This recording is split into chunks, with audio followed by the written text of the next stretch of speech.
আসসালামু আলাইকুম রহমতুল্লাহি তাআলা ওয়া বারাকাতুহু। আমার প্রিয় দর্শক শ্রোতা, দরিবলানগরের পশ্চিম পাশ অর্থাৎ তিতাস নদীতে দরিবলানগর, কালাইনগর এবং আসাদনগর, শরীফপুরে বেশ কয়েকটি গ্রামের মাঝে যেই বৃষ্টির পানি প্রচুর পরিমাণে হয়েছিল সেগুলি কমে যাওয়ার কারণে আজকে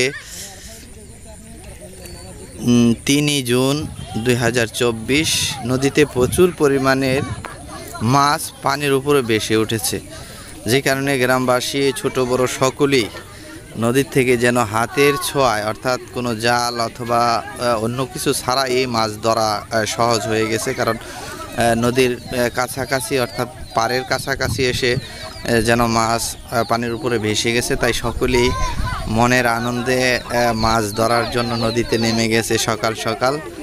প্রিয় দর্শক শ্রোতা, আপনারা অনেকেই দেখতে পাচ্ছেন যে বিশেষ করে আইর মাছ, অনেকে এটাকে গুছি মাছ বলে থাকে, এই পাঙ্গাস মাছের মতো অনেক বড় সেটা, এবং ডেলা মাছ এবং ট্যাংরা মাছ, এরকম মাছ, এই জাতীয় মাছগুলি বিশেষ করে পানির উপরে ভেসে উঠেছে। তাই অনেকেই কনি জাল অথবা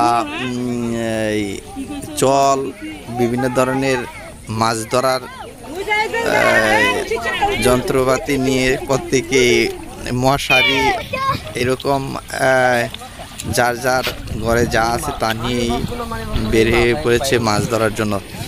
তো আজকে আপনারা এই দৃশ্যটা আমার কাছে দেখে অনেক ভালো লাগলো, তাই ভিডিও না করলে পারলাম না। যারা এই মুহূর্তে দেশে এবং প্রবাসে যারা দূর দূরান্ত থেকে দেখছেন, আপনারা লাইক কমেন্ট শেয়ার করে অন্যকে দেখার জন্য সুযোগ করে দেবেন। জাযাকুমুল্লাহু খায়রান। আসসালামু আলাইকুম ওয়া রাহমাতুল্লাহি তাআলা ওয়া বারাকাতুহু। আমার